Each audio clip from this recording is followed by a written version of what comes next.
Sellers का एक weak candle बना है, पर फिर भी मैं इस कैंडल पर पुट ऑप्शन की ट्रेड प्लेस कर दूंगा और मैंने प्लेस कर दिया है। मैं इसका रीज़न बता देता हूँ। देखो, प्रीवियसली डाउन ट्रेंड है।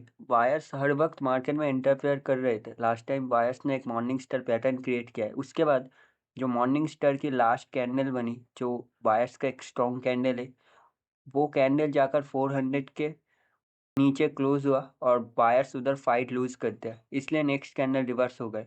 और नेक्स्ट जो सेलर ने एंटर किया है, कहाँ से एंटर किया है? 400 से। इसका मतलब क्या है?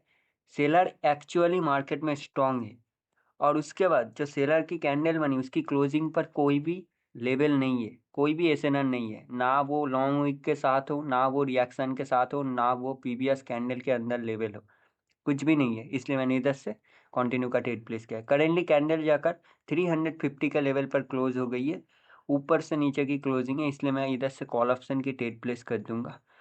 कैंडल थोड़ा सा नीचे आ जाए, मैं प्लेस कर दूंगा कॉल ऑप्शन की ट्रेड। डाउन ट्रेंड है, पर फिर भी मैं इधर से कॉल ऑप्शन की ट्रेड प्लेस कर दूंगा। क्यों? क्योंकि वो एक स्ट्रॉन्ग एसएनआर है। ठीक है, ओके। बायस की एक रिजेक्शन आ गई है, मैंने ट्रेड प्लेस कर दिया है। मुझे बायस का रिजेक्शन देखना क्यों ज़रूरत था? मुझे इंटरेस्ट पता करना होता है कि पार्टी इंटरेस्टेड है या नहीं है। क्योंकि कैंडल अगर एक झटके में बिग बन जाए तो वो कैंडल इजीली कंटिन्यू कर जाती है। इसलिए हमेशा एक बार रिजेक्शन देख लो। कभी भी किसी कैंडल पे आपको रिवर्सल ट्रेड प्लेस करना है तो आप एक्चुअली एक बार उस कैंडल का रिजेक्शन देख सकते हो। ओके, पीवीएस जगह से बायस का होना चाहिए 350 के लेवल से।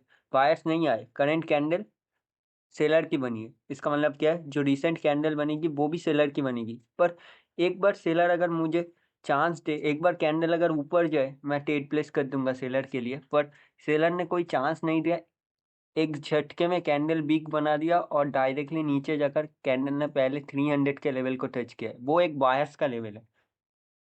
तो क्या मैं बायस के लिए ट्रेड प्लेस कर दूंगा? नहीं, क्योंकि ये सेलर का स्ट्रॉन्ग मोमेंटम है डाउन ट्रेंड में। और पीवीएस जगह से बायस आ सकते थे, तो बायस नहीं आए मार्केट में। तो मुझे इस कैंडल पर बायस के लिए ट्रेड प्लेस नहीं करना, मुझे करना तो सेलर के लिए ही था। पर मुझे कोई भी अपॉर्चुनिटी नहीं मिली। ये कैंडल स्मॉल कैंडल बन सकती है लास्ट तक, इसलिए मैं अक्सर बताता हूँ कि बायस सेलर पोजीशन को छोड़कर मैं ट्रेड प्लेस नहीं करता मार्केट में। ठीक है, ओके। कैंडल को ऊपर रखा जा रहा है मोमेंटम की सेकेंड लास्ट कैंडल के वीक पर। ओके, एग्जैक्टली उसके वीक पर रखा गया है। इस कैंडल पर मुझे कंटिन्यू ट्रेड प्लेस करने के लिए कंटिन्यू एंट्री चाहिए, और मारूबुजी एंट्री आ जाए तो मैं एक रिवर्सल ट्रेड प्लेस कर दूंगा। ओके, मारूबुजी एंट्री आ गई है, मैंने रिवर्सल ट्रेड प्लेस कर दिया है। अब देखो, रिवर्सल ट्रेड प्लेस करने के लिए पीवीएस जो इन्वर्टेड हैमर कैंडल जो बनी है, उसकी अपर वीक का ब्रेकआउट होना जरूरी था, वो भी टाइम फ्रेम के अकॉर्डिंग। और उसका मैंने वेट किया, इसलिए मैंने इस कैंडल पर बायस के लिए ट्रेड प्लेस किया है टाइम फ्रेम के अकॉर्डिंग। जब टाइम फ्रेम कंप्लीट हुआ तभी मैंने ट्रेड प्लेस किया, उसके आगे मैंने ट्रेड प्लेस नहीं किया। अभी मार्केट का टारगेट क्या है? ऊपर। ऊपर जो सेलर्स का एक हैमर कैंडल बना है, वहाँ तक टारगेट है, उसके नीचे तक। ठीक है, अभी देख सकते हो बायर कैंडल स्ट्रगल कर रही है 25 के ऊपर क्लोज करवाने के लिए। ओके, सेलर उसको नीचे रखने की कोशिश। ओके, लास्ट में सेलर ने नीचे रखा और बायर ने गैप अप किया है। कहाँ पर गैप अप किया है मुझे एक बार देखना पड़ेगा। ओके, 26 मैं इधर से कॉल ऑप्शन की ट्रेड प्लेस कर दूंगा, क्योंकि गैप अप 25 के ऊपर हुआ है और बायर कैंडल कोशिश कर रहे थे कि वो 25 के ऊपर कैंडल को क्लोज करवा सके, और गैप अप हुआ। इसका मतलब क्या है? बायर्स ने गैप अप किया है, इसलिए मैंने इधर से कॉल ऑप्शन की ट्रेड प्लेस किया है। अब देखो, इस चार्ट में आपको 5 का मल्टीपल रीड करना होता है हमेशा। ठीक है, 25, 30, हर एक राउंड नंबर को देखने की ज़रूरत नहीं होती, हर चैट में वो देखने की ज़रूरत नहीं होती। ठीक है, अलग अलग चैट में अलग अलग रिएक्शन काम करते हैं। अभी मोमेंटम में जो बायस का वीक कैंडल आया है वो बहुत ज़्यादा वीक है, पर उसके पहले सेलर्स मार्केट में वीक ऑलरेडी है। इसका मतलब क्या है? बायर स्ट्रॉन्ग है। ठीक है, अभी ये कैंडल डिसाइड करेगी कि रियली में बायर वीक है या नहीं है। करंट कैंडल देख सकते हो, रेड बन सकती है या स्मॉल ग्रीन कैंडल बन सकते हैं, देखते हैं क्या होती है। ओके, लास्ट सेकेंड में कैंडल बिग बनी है और उसके बाद कैंडल ने गैप डाउन किया है एग्जैक्टली 35 के राउंड नंबर पर। अगर ये कैंडल पहले नीचे आए और मुझे एक बायस के लिए एंट्री दे, तो मैं इधर से एक कंटिन्यू का ट्रेड प्लेस करूंगा। ठीक है, बायस के लिए। कैंडल एक झटके में बड़ी बन गई और एग्जैक्टली कैंडल ऊपर चली गई है। तो अब इसमें मारूबुजी एंट्री आ गई है, क्योंकि लेफ्ट साइड में जो इन्वर्टेड हैमर कैंडल बनी है, उसकी अपर वीक पर सेलर्स का पोजीशन था और उसको कैंडल ने ब्रेक कर दिया था, वो भी टाइम फ्रेम के अकॉर्डिंग, पर मुझे कभी भी एंट्री नहीं मिली क्योंकि कैंडल कभी भी नीचे नहीं आई है।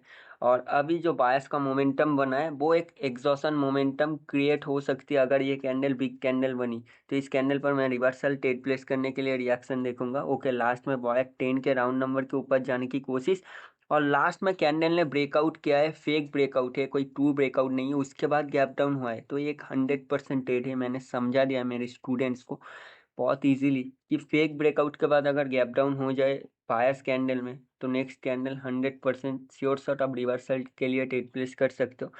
ओटीसी हो, रियल मार्केट हो, कहीं पर भी आप ट्रेड प्लेस कर सकते हो। अगर गैप अप हो जाता तब वो एक्साइटमेंट गैप अप में कन्वर्ट हो जाता और तब कैंडल इजीली कंटिन्यू भी कर सकती है।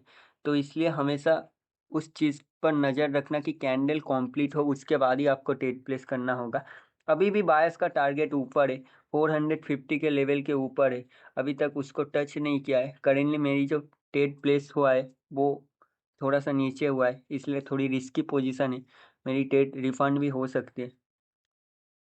ओके, करेंटली बायस ऊपर रखने की कोशिश कर रहे हैं कैंडल को 400 के ऊपर, और लास्ट में सेलर कैंडल नीचे क्लोज हुआ है। अब कैंडल की क्लोजिंग पर कुछ नहीं हुआ है और सेलर्स के क्लोजिंग पर कोई एक्चुअल सपोर्ट भी नहीं है, तो इस कैंडल पर रिवर्सल ट्रेड नहीं प्लेस होगी क्योंकि कैंडल की क्लोजिंग पर कोई रिएक्शन नहीं है। तो इस कैंडल पर एंट्री देखकर आप कंटिन्यू प्लेस कर सकते हो, पर कैंडल एक झटके में पहले नीचे आई है, तो इस कैंडल पर कभी भी आप रिवर्सल भी ट्रेड प्लेस नहीं कर सकते क्योंकि कैंडल की क्लोजिंग पर कोई एसएनएन नहीं है। इसका मतलब क्या है, कैंडल स्मॉल नहीं बन सकती, कैंडल बिग बन सकती है। इसलिए आप कभी भी इन सब कैंडल पर रिवर्सल ट्रेड प्लेस मत करो या रिजेक्शन का ट्रेड प्लेस मत करो, कैंडल क्लोज होने की वेट करो उसके बाद ही। अभी मार्केट में एक डबल बॉटम बन चुका है, ठीक है, देख सकते हो।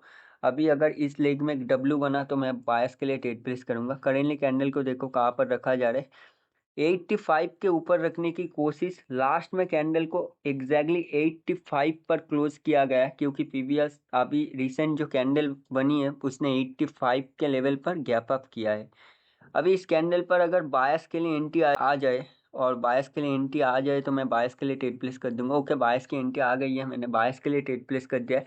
अब मैंने इस कैंडल पर वेट क्यों किया, क्योंकि ये कैंडल 85 पर directly down to up gap up हुआ है। इसका मतलब क्या है, अगर ये कैंडल पहले ऊपर निकल जाती तो इसमें सेलर की एंट्री आ सकती है, पहले अगर नीचे आ जाती तो इसमें बायस की एंट्री आ सकती है, और जिस तरफ से एंट्री आ जाए तो आप उसी तरफ से ट्रेड प्लेस कर सकते हो, ठीक है, सेलर के लिए बायस के लिए। पर पहले बायस के लिए एंट्री आया है इसलिए मैंने बायस के लिए ट्रेड प्लेस किया है। तो सिंपली बात को समझना है, एक एक कैंडल ऐसी होती है कि वो एंट्री के ऊपर डिफाइन करती है कि कैंडल क्या बन सकती है, तो इसलिए मैंने ट्रेड प्लेस किया है। अभी करेंटली कैंडल में स्ट्रगल चल रही है, 400 के लेवल के ऊपर जाने की कोशिश देख सकते हो, और लास्ट में 400 के लेवल के नीचे गैप डाउन किया गया, ये कभी भी 400 के लेवल को ब्रेक नहीं करेगी। तो इस कैंडल पर मैं रिवर्सल ट्रेड प्लेस करूंगा, और सेलर्स की एक रिजेक्शन भी आ गई है क्योंकि एंट्री की ज़रूरत नहीं है, इसमें सेलर्स की रिजेक्शन की ज़रूरत है। ओके, सेलर स्ट्रॉन्ग है, मुझे थोड़ा मार्जिनल मिला है। ओके, मैंने ट्रेड प्लेस कर दिया है और ट्रेड थोड़ी सी नीचे लग गई है, ये कैंडल बिग बनेगी, पर मेरी ट्रेड बहुत बैड जगह पर प्लेस हुआ है क्योंकि ये ट्रेड इजीली मेरी रिफंड हो सकती है। अब मुझे इधर से ट्रेड प्लेस करना चाहिए था पर वो उस टाइम मुझे मार्केट में अपॉर्चुनिटी नहीं मिली, इसलिए मैंने इधर से ट्रेड प्लेस कर दिया है। ओके, करेंटली देखते हैं कैंडल क्या बनती है, ये कभी भी लेवल को ब्रेक करने के लिए गैप डाउन नहीं हुआ है, ठीक है।